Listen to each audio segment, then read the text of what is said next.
The following podcast is a presentation of Project Entertainment Network.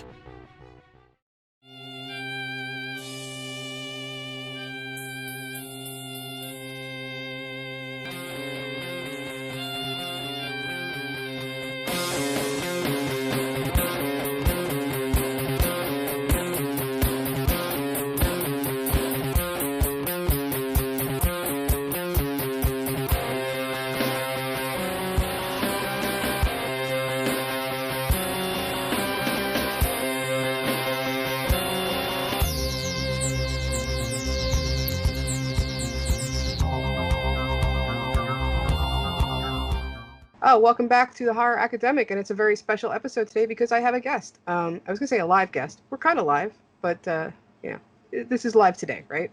I want to introduce everyone to Mr. Daniel Kraus. That if you haven't heard yet, which I don't know how you'd be watching this show and you haven't heard that, is he is the author of The Living Dead, which is very much in the world of George Romero because George Romero was, should we say, the co-author of the novel. And fans of this channel know that I am a Romero enthusiast, historian, and a great deal of what I love about film, Mr. Romero is kind of the epitome of. So we talk a lot of George Romero here, so I was very excited to the opportunity to talk to you about this book. So thank you, Daniel, for being on the show.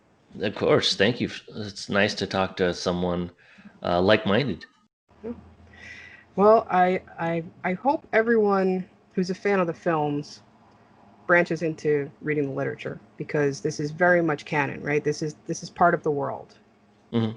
Yeah, I think so. Yeah. I guess, and I know you do it was funny. A lot of the questions I had as I was reading, in the afterward, you answered about the experience. So I don't know, maybe we'll just sum up quickly how the novel came to be and how you became involved in it. Sure. I think George was working on this novel for basically the last decade of his life, on and off. So it was something that he would come back to, I think, when other things were frustrating. I know he had in his later career, a lot of frustrations, particularly in Hollywood. I think once he started making smaller movies again in Canada, he was a lot happier. I think those harken back to his early films. But yeah, he had a lot of leftover frustrations. Famously, his larger visions are often sliced down from bigger budgets being slashed and things like that. So a lot of those more epic inclinations of his and things on a wider scope he put into this book, but also things on a smaller scope too. Like the films that he was allowed to make there was a certain sort of pitch and register to them, and this book allowed him to go very, very big, but also very, very small. I think a lot of times when people talk about this book, they focus on how big it is, and I think that's correct. But it's the small stuff in his original manuscript that really felt to me like that's what got him excited. It was actually less the big stuff. About a month after he died, his estate got a hold of me. Estate is basically his wife and his manager, Chris Rowe and his wife Suze. So they said, "Look, we've got this this book that was important to him that he'd been working on for quite a while, and I wanted to see if you would be interested in taking a whack at finishing it." And there was ultimately a lot of additional material. There was just the manuscript, which they immediately sent me to look at, but then we found other pages and some notes and an old short story, and little bits of things would pop up along the way that sort of buttressed and added to the original pages. So that's kind of how it happened. And why in the world they would choose me is a different question that we can talk about. Yeah. But that's sort of the nuts and bolts of how it happened. I mean, you are a fan. You're definitely a fan of George's work. Huge fan. And that was known, right? So yes. And since you did know Chris Rowe, grew up with him, right? And you had made some small connections along the lines. Mm-hmm. But still, even though, they called you and, they proposed this to you, how did it feel as a fan at heart when you got the manuscript and you were looking at something that no one had ever seen that came from George's brain? It was stunning. I couldn't believe it. Every step along the way, I kept waiting for it to all fall apart or something to go wrong because it seemed beyond belief.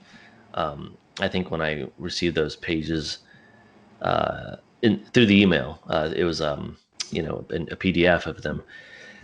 It was just so exciting, to be seeing them for the first time. And later, when I went up and visited Sue's in Toronto after we had sold the book, we were kind of looking through his other materials and kind of just going through stuff on his laptop and making sure there wasn't any other bits of the book lying around. And even that was kind of amazing. I was seeing all these folders in his computer, and some of them were titled these very enticing things. So it has all been a really just an amazing journey for me personally and emotionally. Yes, I was a fan, but I think beyond that, he was a very formative force in my life.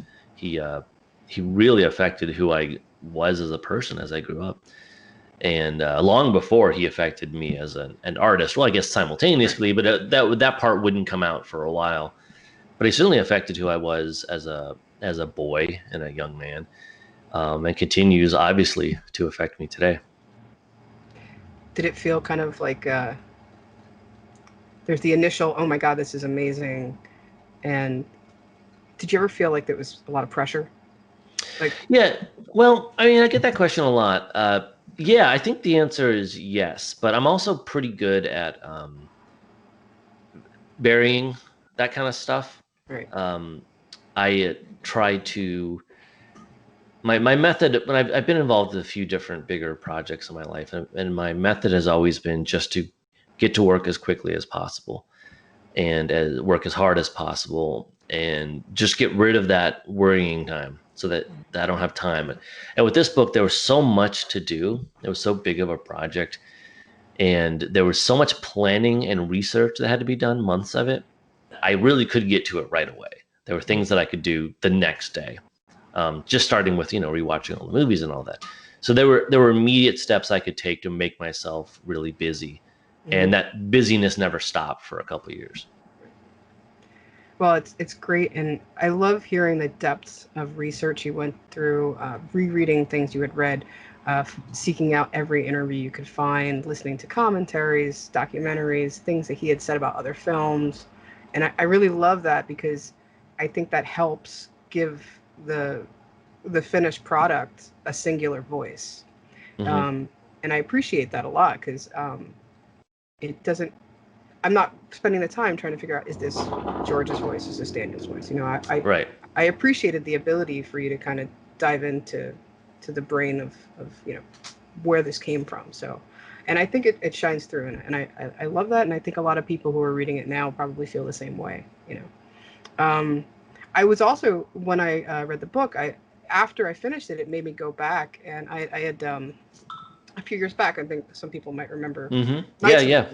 And the story here, John Doe, it rereading it surprised me. I'm like, oh my God, this is the first chapter. Yeah. This was out there, and we didn't even realize what we were really looking at the time. So yeah, and I didn't really either. When I got the manuscript, I was like, oh, the first chapter of his short story from that is a sort of somewhat different version of the first chapter of the novel. So I don't think anyone really realized that, or certainly I didn't until I read it. It was great though to go back and read it again and be like, oh wow, I can really see what was happening here, and yeah. And it also is interesting to me is because there's I believe you added the character of Etta, correct? Yes. And I love that she's in some way the onlooker. She's the person mm-hmm. who's watching this all unfold and recording it. And I wonder, is she in some way kind of representative of George? Yeah, I mean, there's a couple characters that are stand-ins for different parts of George. There's a few of them actually. In some of the spaces that I had to fill up with entirely my own material, I often turned to George's own life and homage towards some of the things that he did and was and liked and loved. Um, so yeah, so Etta, is an obvious reference to Tales of Hoffmann. Etta Hoffmann, his favorite movie, which I studied a lot to get a sense of theme and structure for this novel. And she's called the poet because E.T.A. Hoffmann was a poet, and he was a storyteller, telling these stories in the Tales of Hoffmann, hence the title. And excuse me, Etta Hoffmann is then recording the New World stories, and so in a way, yeah, she's kind of in the George role of being the storyteller. Um, there's another. This is not a spoiler, but very close to the end of the book, there's another group of characters that aren't major characters, but they're sort of referenced as this sort of arts group, a group that's sort of loosely involved in the arts. An AV club group, right? Yeah, an AV club, sort of the new age. And those are all named after George and his original collaborators in Night of the Living Dead, with the idea that they're going to go on and keep telling stories, and those stories then will pass on meaning to other generations. And then the character of Charlie is sort of based on him, and I didn't know that. Suze had to tell me that Luis was her nickname for him. Mm-hmm. And so the Charlie Luis relationship in the book mirrors in some ways his relationship with his wife, and so I use that sort of insider knowledge to shape some of that storyline too. And without being too spoilerish, there's some really heartbreaking moments that those of us that know George's story personally, like we know so much about him and his life. Yeah, there's little moments in there that I felt were directly his last days, his last years, Mm-hmm. And that was I don't know if everyone who reads the book who doesn't know Romero as well will see that, but for those of us that do, I think that was very heartfelt, and I appreciated that a lot. Yeah, there are a lot of, the book is layered like that. You don't have to know anything about his films or himself, or George as a person. But if you do, there's various deeper layers that you can appreciate. And I love the little kind of, I guess we would call them Easter eggs that are out there in the story that are just kind of these little pinpointed moments that make feel familiar for fans of particularly the Living Dead films. Mm-hmm. And I even love it. And there's a moment, I hope this isn't spoilerish, where almost all of his films are kind of brought into this universe. And it's interesting because even as reading the book, it made me want to go back and rewatch some of the later films because, I mean, we all know Night, Dawn, and Day so well. Mm-hmm. It made me say, well, let me give Diary and Survival a rewatch, knowing this now. Yeah. And watching the interviews that he has on there, it was interesting to hear him say how he wished he had the opportunity to make his own universe and all the characters to be somewhat in that same world. It was impossible just for legal reasons, right? Right. The rights to Dawn and Day, they're just all over the place. Right. So he couldn't really ever, with the slight exception of Diary and Survival, right, he couldn't really have ever carried over characters. And so that was not really an option for the book either. But what we could do is drop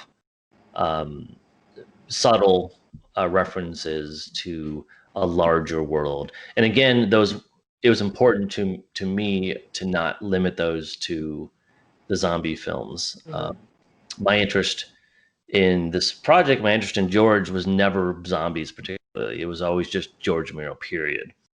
All of his movies. It wasn't specifically zombies. So I wanted to make some bigger point about storytelling and how important it is, and how important George specifically was to me and tons of other people. I wanted those references, those little insider Easter eggs, to reference everything. And that's great. Yeah. I mean, I could say that honestly, my favorite film of all time is probably Night Riders.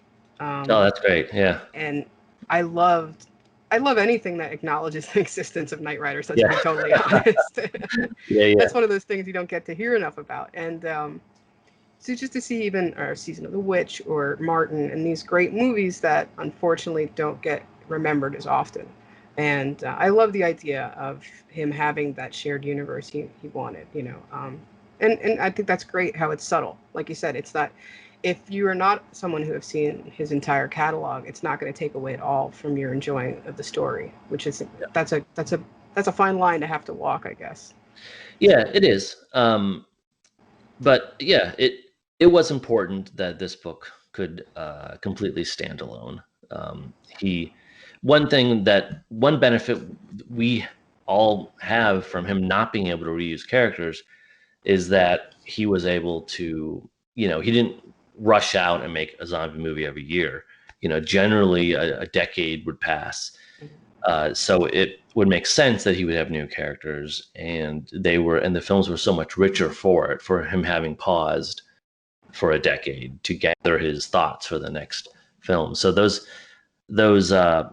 pauses are what create, I think, so much of his genius and so much of why we return to these films, because he didn't hurry them out. Yeah. He really took his time with them.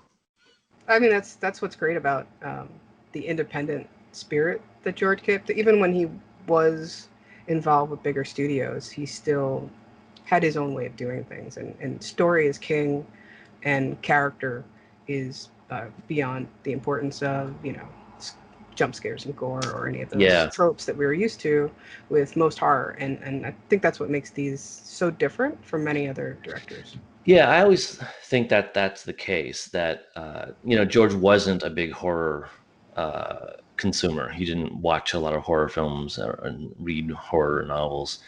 And I think that's a surprise to some people, but I think, again, that it's something that we benefit from as fans. I think he wasn't involved in an echo chamber of horror. He had stories he wanted to tell across every genre. And because that wasn't where his career ended up, he had to think creatively and find a way to tell his stories through horror, and more specifically, but ultimately through zombies. And that's a pretty tight corner. I mean, when the only thing you can get made is not even just a horror movie, but a zombie horror movie, but your interests are everything but, almost, you have to really be creative, and that's what he was so good at. And that's why I think he ended up being such an important filmmaker to us, because he had other interests that make his movies stand apart. His movies, I think there are some exceptions, but generally his movies aren't super scary. Like, that's not what they were ever about. Yeah. And I always loved the idea that, you could replace whatever the monster, if it's zombies, if it's vampires, whatever it is, witches, it's really not what that's about. It's about the people and how they deal with the situations. And I think that follows through in the book as well. It's it's the idea, I think, that he spoke of, where it could have been a hurricane, or like in Night of the Living Dead, where they're, it's just like when we had the hurricane, it's just when we had the big storm come through. But to watch these pockets of people dealing with it did feel very much like the way he would tell a story, with the center being the people. And I thought that was great. Yeah, the book, in a way, the book kind of feels like, maybe 4 or 5 different zombie films of his kind of interwoven. Yeah. I mean, and you talk about how his interests were outside of genre, and it is sad that we didn't get to see more of those films. And I know you list that insane list of all the projects he was attached to, and I mean, it's just, you would feel this kind of, you'd hear something announced, like, this is great, this will be amazing. I remember sitting at a Fangoria convention in the 90s where he told everybody about The Mummy and how great that was going to be. And, that when you find out afterwards, it's like, well, they dropped him because he didn't want to make the movie they wanted, or a movie as big budget as he wanted, or, and those things are sad. But I am happy to hear that through, like, the archive that's going to be at in Pittsburgh, that we'll be able to kind of eventually see what some of these projects could have been.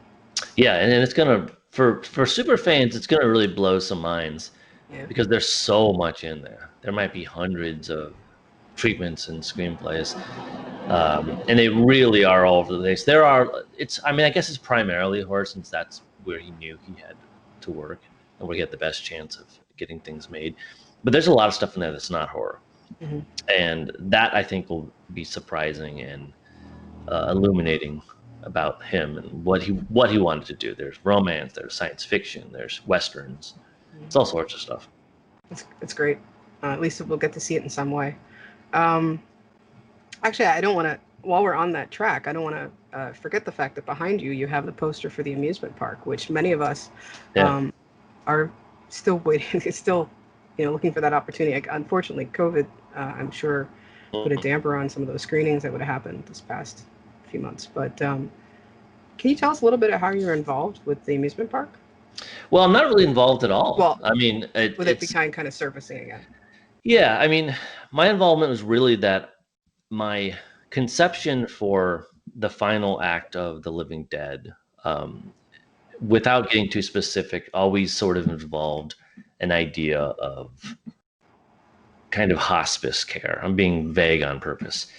And so I knew of the amusement park, that it was a film he had made about how elderly people are treated in American society.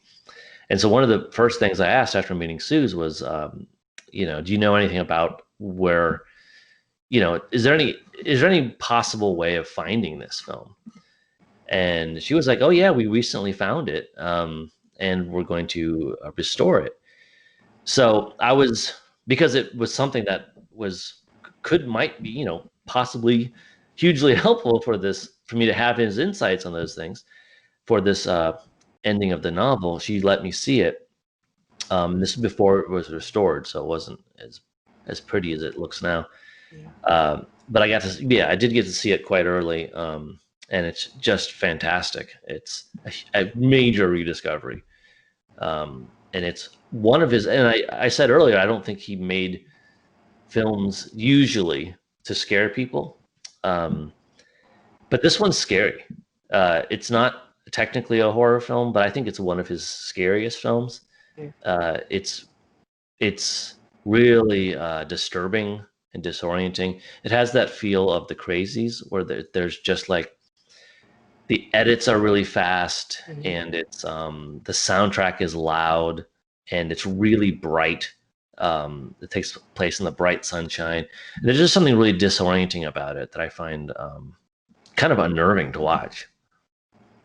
That's great insight, though. I mean, just especially something that's like a gem like that wasn't kind of out there already for everyone. So I'm looking forward to getting to see it soon. But I do want to go back a little bit. You were saying how this does fit, the Living Dead fits within the world of the 6 films, Mhm. and you had to kind of create a timeline, right, of how those films work together. And so you found when you really laid it out that they weren't quite as simple of a No. timeline as you would have imagined, right? No, they weren't. Part of this was because of the scope of the book. And I knew certain things from his manuscript and the pieces we had discovered, that the book had a certain inherent timeline and a certain scope, and that it was going to go a certain number of years into the future.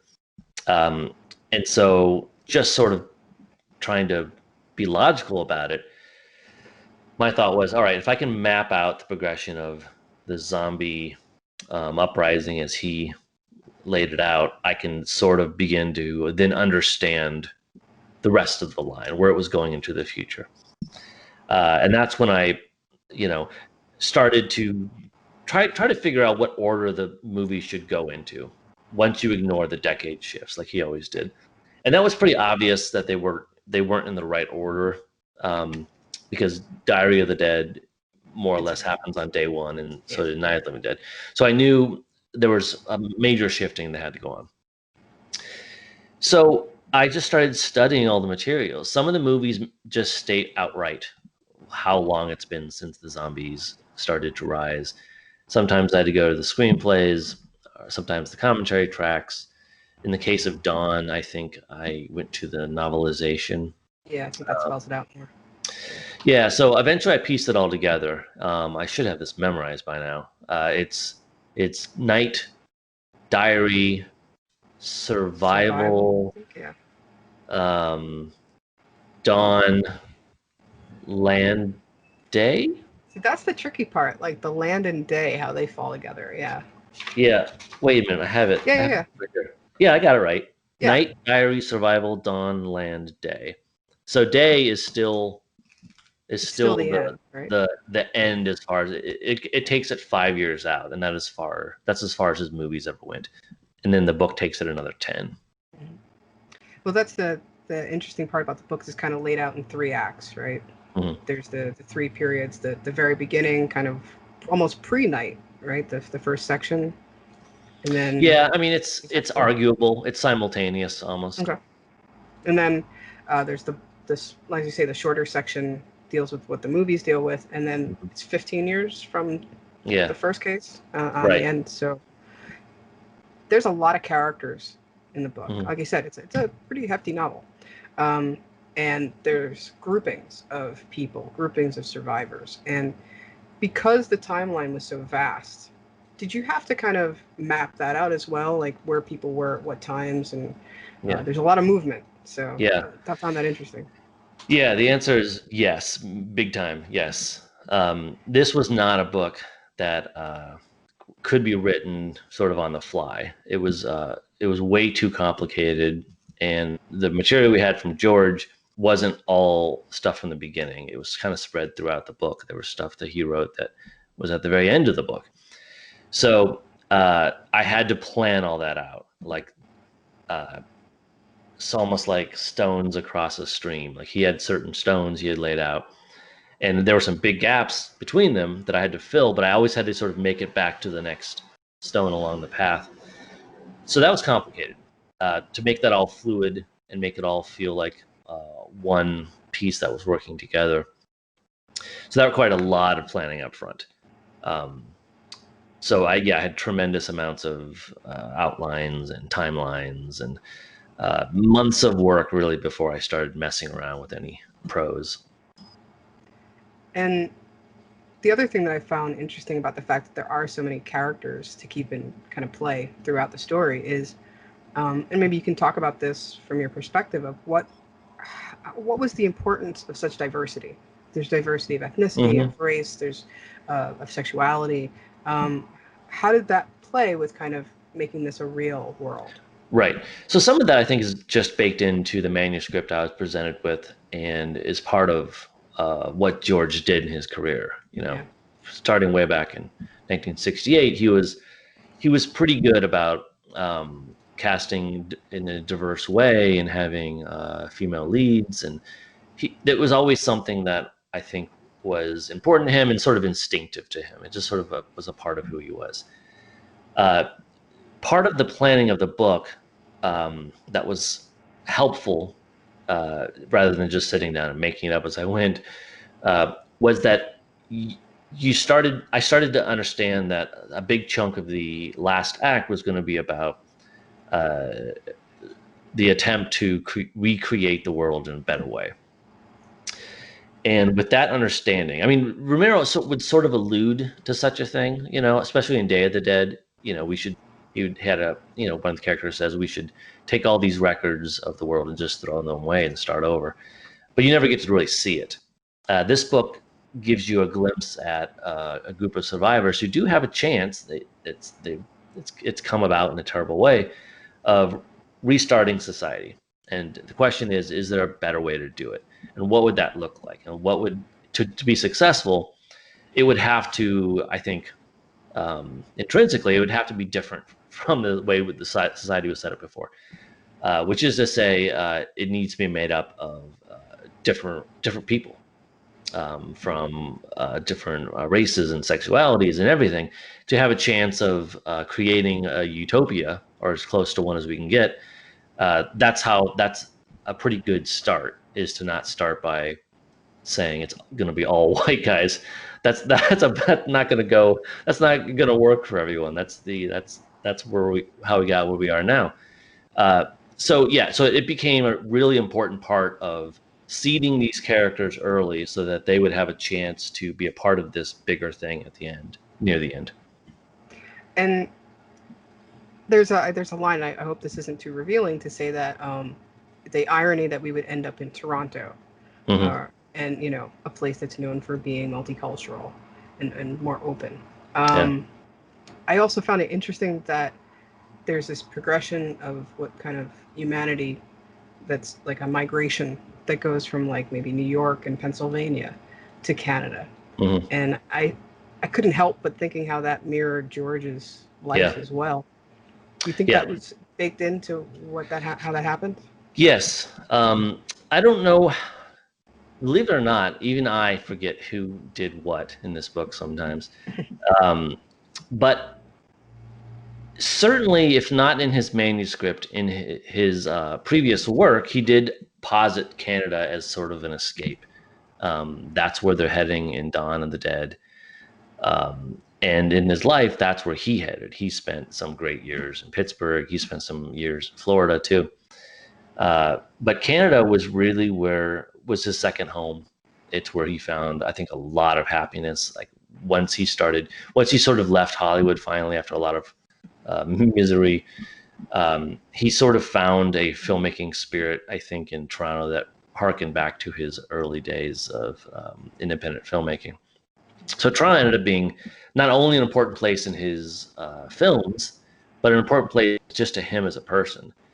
And I thought it made sense to honor that. And I also think that he was very political person and was, unhappy with the direction of the country.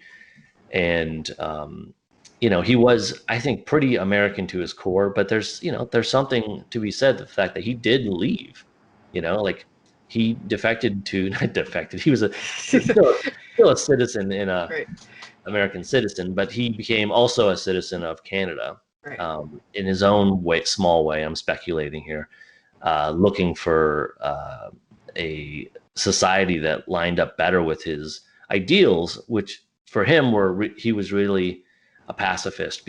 More than anything else that you could describe him as, he was a pacifist. That actually leads to something I want to ask, and this may be a spoiler, and it's fine if you don't want to talk about this, but there were two scenes that I thought were kind of shocking, I guess was maybe the word I'm looking for. I wondered, like, there's a moment that is kind of an emulation of a school shooting. Can we talk about that? Is that okay? Yeah, I think so. Okay. How hard was it to get into that scene and to be in that space? Was it difficult to write about?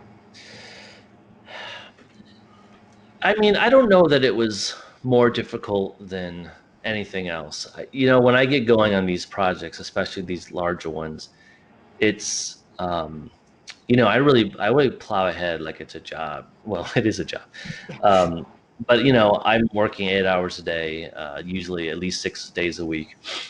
And, the next scene is going to be the next scene, like regardless of what it is. And sometimes there are ones that are, tougher to write. But, I'm sort of living with the up and down and emotional flow of the book anyway. So I know there's going to be ups and downs, and they're probably what I'm feeling is probably going to emulate sort of what the reader's feeling. So I kind of want those. It probably, powers me a little bit to be able to have these ups and downs as far as just the mood of the scenes go. It's funny. That scene, people ask about a lot. Really? I didn't know that, more than I would have expected, because it involves a sort of side character. It's something that I think is important sort of emotionally, but doesn't figure really heavily into the main plot. Right. But yeah, I think it is a disturbing scene. Yeah. It's disturbing in a number of ways, and in ways that I like. Like, it's thorny. Like, I can't quite parse it out even myself. Like, it's horrible, but you sort of understand the logic behind it. And it just kind of makes you makes you just feel bad at the end of the day, trying to see any sense in it even. But that's my kind of scene. I think it was really George's kind of scene and kind of general MO a lot of the times too, was creating these gray zone characters, where they're your protagonists, but they're doing terrible things. This book, his manuscript for The Living Dead, was just loaded with that. Like, he'd introduce a character, like, that was obviously one of our main characters, and then immediately have them do something sort of reprehensible, which for me was great. Like, I love wrestling with types like that. Yeah, I mean, not everyone is cut and dry. You want them to be real and have many sides to them. But yeah, I guess it just you don't see that one coming. And then when it happens, you're like, oh my God, and didn't expect us to go there, But it was fascinating to see kind of like, it's like a reversal situation. Yeah. That was really interesting. The other scene that kind of got me off guard, I guess, is like Father Bill. Mm-hmm. I guess it's almost our introduction to the character of Father Bill, where he's having these awful thoughts, in his head, and they just go in this bizarre, grotesque manner, and even as his character progresses, I wondered if there was ever a point where there was maybe a worry of going too far with him. I mean, because it is, aside from just dealing with, many sides of humanity, it's also, it's a dig at religion. Yeah. And it's not subtle. No. Some people disagree, but I never saw George as a particularly subtle filmmaker. No. I always thought that his digs were pretty in your face. Like when he made Lands of the Dead, there's not any question that Dennis Hopper is basically George W. Bush. I mean, it's really obvious. Mm-hmm. So I tried to actually tone down my own tendency towards subtlety. Yeah. And I wanted to try to dial it up to George's pitch, and to not be afraid of just being straight up about some things. He was not a huge fan of any institution, really. He was his biggest concern for humanity was don't trust the institutions, and religion was certainly one of those. He was an atheist. I'm speculating a little bit because I don't remember the exact conversations, although I did have them with Suze. But I'm predicting that he had no love for the Catholic Church. So this character was just sort of, I thought that somewhere in that section, and I believe Father Bill was mostly my creation, that there needed to be a character that stood in for that institution, the institution of religion, in its worst form, where it's offering a more of a cult mindset of infallibility rather than actual sort of emotional support. Well, I think you could definitely go back to Martin and see how he feels about the Catholic Church, and he's pretty blatant in how kind of all of that seems hogwash, Yeah, it's interesting that he plays the. Yeah, I love that. He's playing it pretty. I mean, he's George Romero in the film, telling you what he thinks by playing the priest. Yeah, and I think also why I love the movie The Crazies is because it really boils down America as an institution that trusts government and military as these all-powerful things. But that's something I think he spends a lot of time talking about, and I see it here too. I mean, all those old things that need to go away, a lot of them have to do with government. Oh yeah, totally. I mean, I did a lot of to get to the part of the attempted utopia near the end of the book. I did a lot of study of Romero's works and just trying to figure out, he gave us a lot of examples of don't do this, don't do this, don't do this. So I studied that to figure out, do what? If you're saying, what are all these no's? What are the yeses in there? Mm-hmm. Then I also just studied current opinions and books, articles about utopias and what they might look like and how they might function. Um, and it's funny that we've talked about Etta and Father Bill because almost all the major characters are George's, Hmm. but those just happen to be two that Etta was definitely me, and I Right. think Father Bill. If it started with George, it was only a minor seed of a character. But I think what made me rethink Etta was going back and reading the short story John Doe, and Mhm. realizing she wasn't there. And I was like, whoa, okay. So No, that kind of was like a clue. Um, yeah, and I think Father Bill was over the top, so he stood out to me a lot. yeah. Um, yeah, I think for the sections with Etta, like it did seem from the manuscript that he was going to check back in with that office, and it felt to me like it was just missing a major character.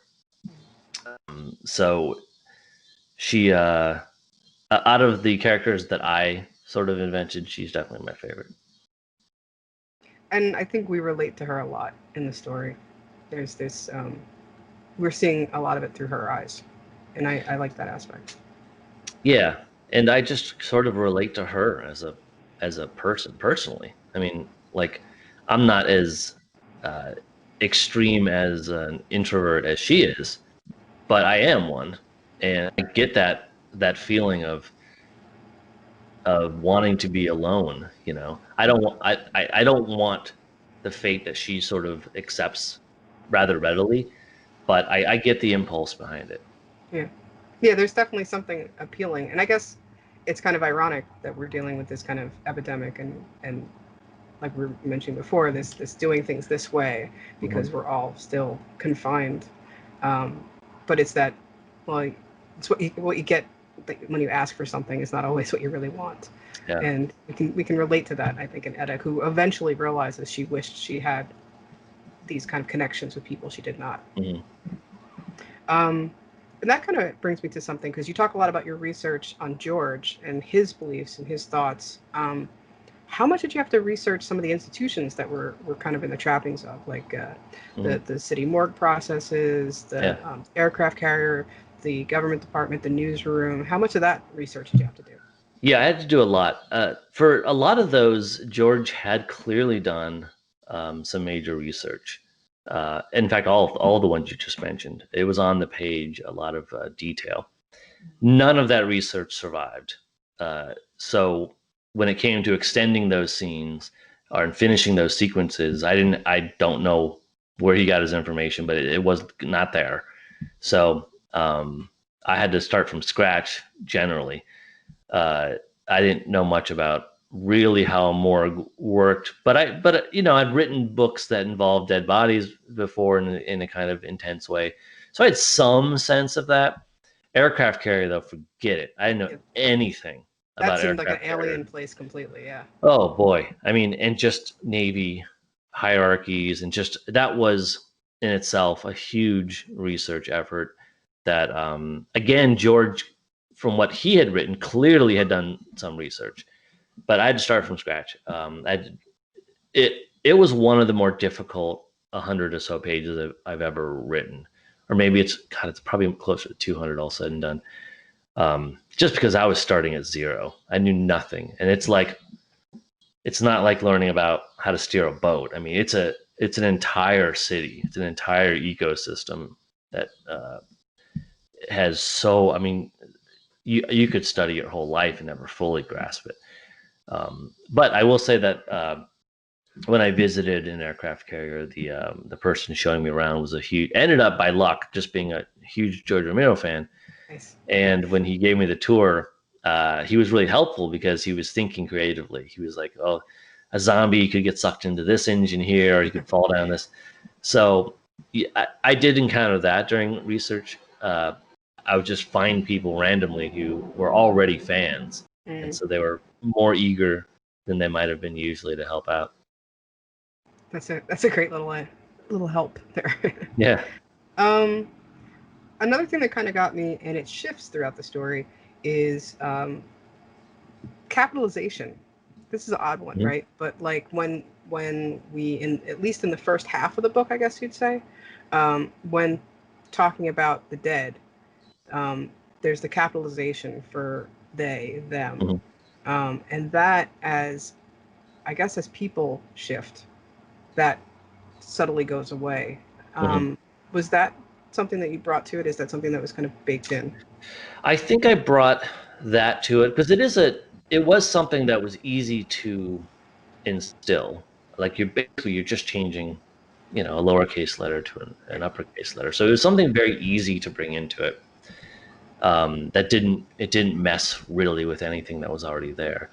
If George had a sentence, I just would change the capitalization, and we had part of this idea of um, zombies being whatever this section of people wanted to consider other than them.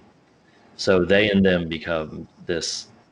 Uh, it's one of those things where when people say "oh them," there's a certain way they say it disdainfully that I was trying to convey through the capitalization. That um, It's like a yeah, prejudice almost, right? it's a prejudice, or it's a I mean, well, it's what I said. It's the idea that the shifting they them is whoever uh, any group of people, whatever feel they need as an antagonist or someone to blame, that's they them. And you're all right that it shifts subtly as the book moves on. There's something important that's sort of unsaid when they and them go back to lower case. So it's just one of the many little tricks in the book. Well, I mean, there's a line from the character of Muse where he talks about how he feels how we deal with the dead is a test. Hmm. And I think that's maybe the place where that really kind of shone through to me to understand this relationship and how it's changing. Yeah, I mean, I feel like that. Um, I feel like that's something that I've always kind of believed in. I think as a kid, I used to. I don't know if I heard it from someone or just made it up myself, but I always remember thinking that animals were like that, like how like the animals were the test. If there was a god, how we treated animals was going to determine, how we were met at the pearly gates. Because they were something that we could have complete control over if we wanted to. We could completely destroy them if we wanted to. We could subjugate them in any way we wanted. Um, and then, as you grow up, you realize that the idea of the animal is actually kind of limited. Like you could go a lot broader than that with that concept.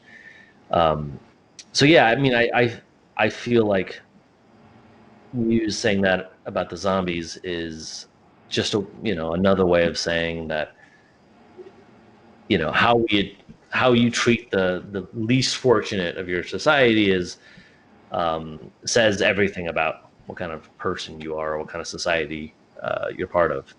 Yeah. And I mean, you can see in the movies how that comes through as well. Like, I've heard you talk a lot about survival because Hmm. of that. The idea that, well, is it worth having this kind of war between the living and the dead, or is it sort of, you know, do we have to learn how to adapt for them to be part of society? Um, Hmm. I mean, we see that going back to Day even, but it was kind of interesting to see how that plays out when more time Yeah, happens. right. Yeah, because once you start just thinking logically, back when I was planning out the book, and you're tracking the populations. George had set out sort of the rate of zombie cases growing, and inversely the population of humans dying out.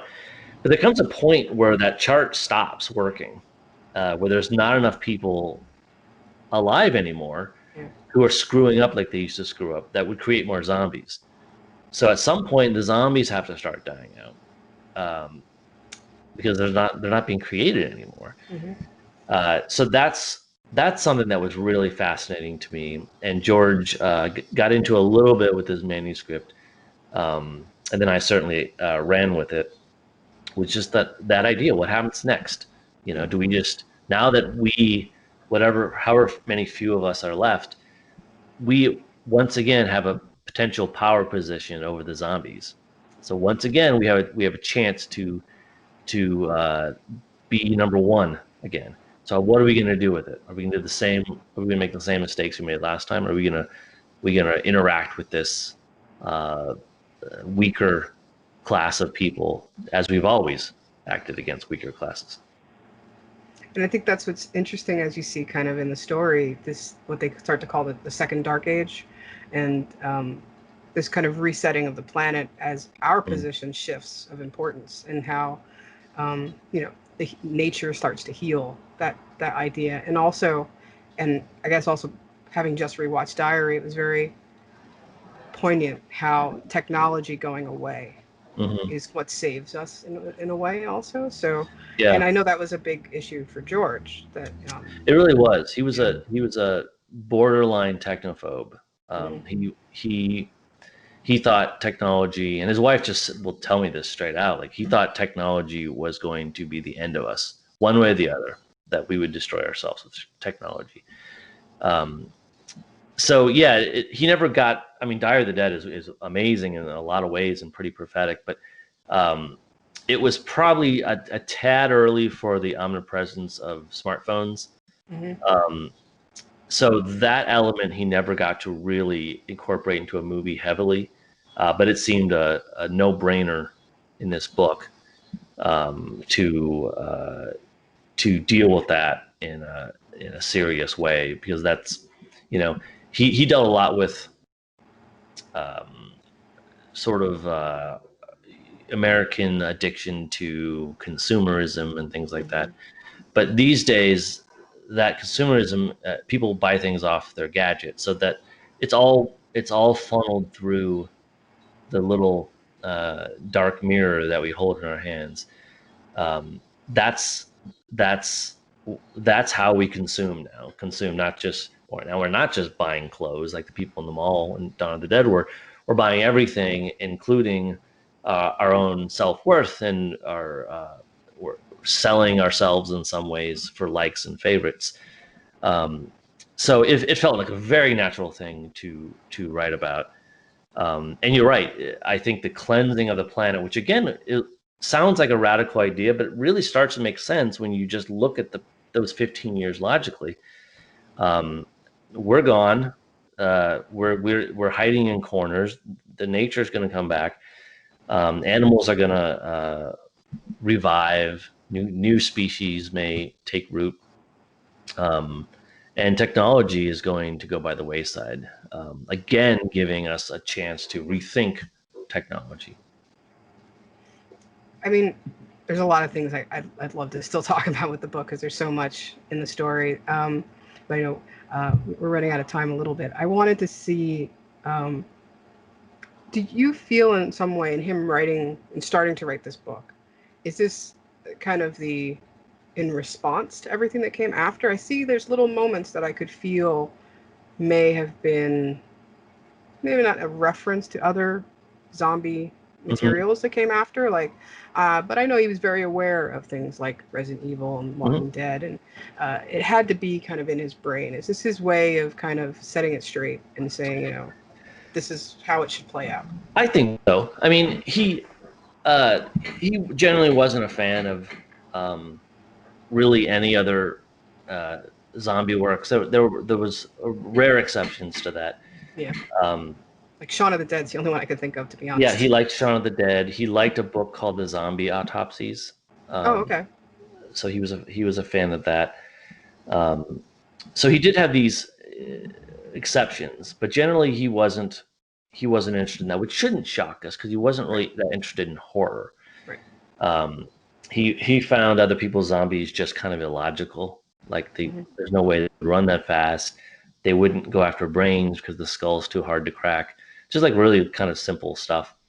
I kind of like how there's like one page in the book where you kind of debunk all that stuff really quickly. Just like, by the way, none of that was possible. Right. I barely remember that, but now I'm kind of remembering that page. Yeah. That stuff was kind of fun. So yeah, I think this was his chance to set it all straight, or at least to reassert some of his opinions on it.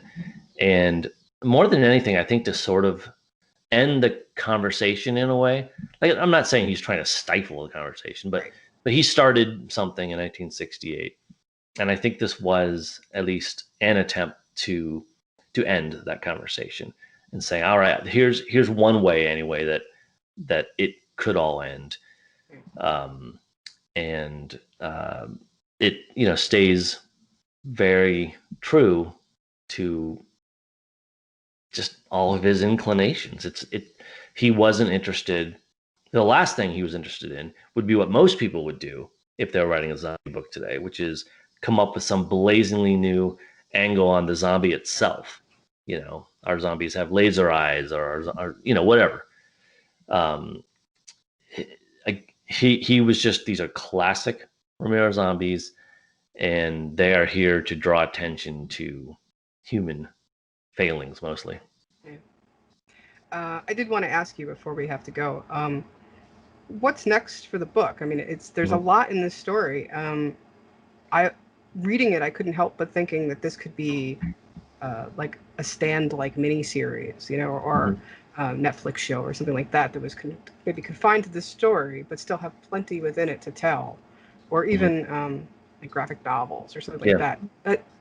Do we know, like, is there something coming, or what would you like to see it be? Well, as far as movie and TV movie stuff, I can't really talk much about that, but I think it's sensible to think that something like that might happen. As far as like other written materials in this world, I think it's certainly possible. I can tell you definitively right now that there's nothing planned. Like I'm not hiding a secret plan where there's 5 more books about to come out.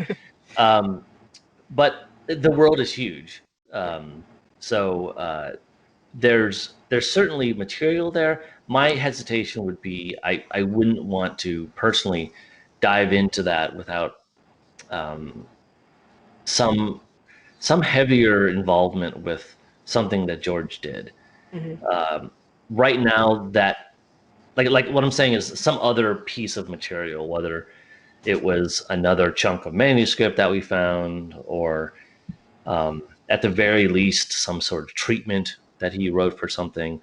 There are intriguing things that exist in the archive, but as of right now, I don't know of something that has enough heft and weight that I would feel comfortable calling a collaboration. Like I don't want to just like stamp his name on something and write something. Now, could I just write my own book within this? Yeah, I suppose I could. But I would be much more invested and interested, or strange collaboration with him. I think, in a bizarro way, we work well together. It all came together, and it's amazing to hear the story of how buried it was in time, and how piecemeal even it was, but still it's cohesive, and you can't see those gaps or things. And like I said, I really appreciate the fact that there's this one solid voice that the story has, and that's important. I did want to mention for people who read The Living Dead, if you enjoy this book, I mean, I enjoyed it so much that I actually just started reading Shape of Water. Cool. And I would love to maybe another time talk about your collaborations in that, because that's another world that's wonderful, and I would love to know more about. But you have many other books out. This is not, the only things. So I would definitely encourage people to check out your other work after you've read The Living Dead. What is the best way for people to find you and your work online? I think the best way is just through my website, danielkraus.com. Social media, I kind of come and go. I've been on it for at least a full year now, because I've had so many books coming out in the last of something, that wild one. But sometimes I vanish for long periods of time. So my website is always the best spot to find out information and to find out where else I might be sounding off about this or that. Great. That's great to know. And like I said, I'm definitely, I want to explore more now too. Okay. And, it's wonderful that we got this last story from George, and it's a gift to all of us. And I appreciate everything you did to help bring that to us. And I wanted to just, as a fan, thank you for that. And I know you're a fan too, so I know that that's No, important but to you as well. that's the best thing to hear. It touches my heart anytime someone doesn't say you ruined everything, and instead they say, thank you for ushering this. I can't make any judgment values on the work itself, but I can say that that I handled the material as sensitively and as conscientiously as I possibly could. So that one, but also for spending time with us today. And usually this show is all about deep dives into classics, modern classics of film, and I would love to have you back sometime to talk a little bit about Martin or the Crazies or something. Oh yeah, that would be great to get your absolutely. Listen, Romero's my favorite topic to talk about, so let's do it. Sounds awesome. Thank you so much, Daniel, and thank everybody for watching today. And go out and buy The Living Dead. Read it. You have to. I don't know why you wouldn't if you're a fan. So thanks again. All right, thank you so much.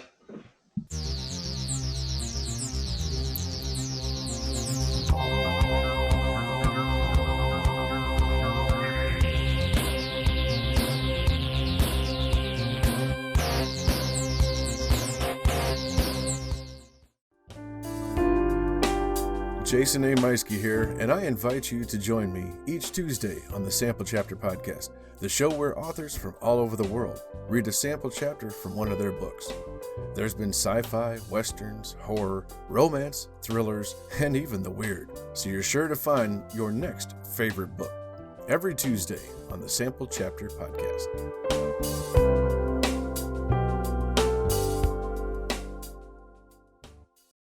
This has been a presentation of the Project Entertainment Network.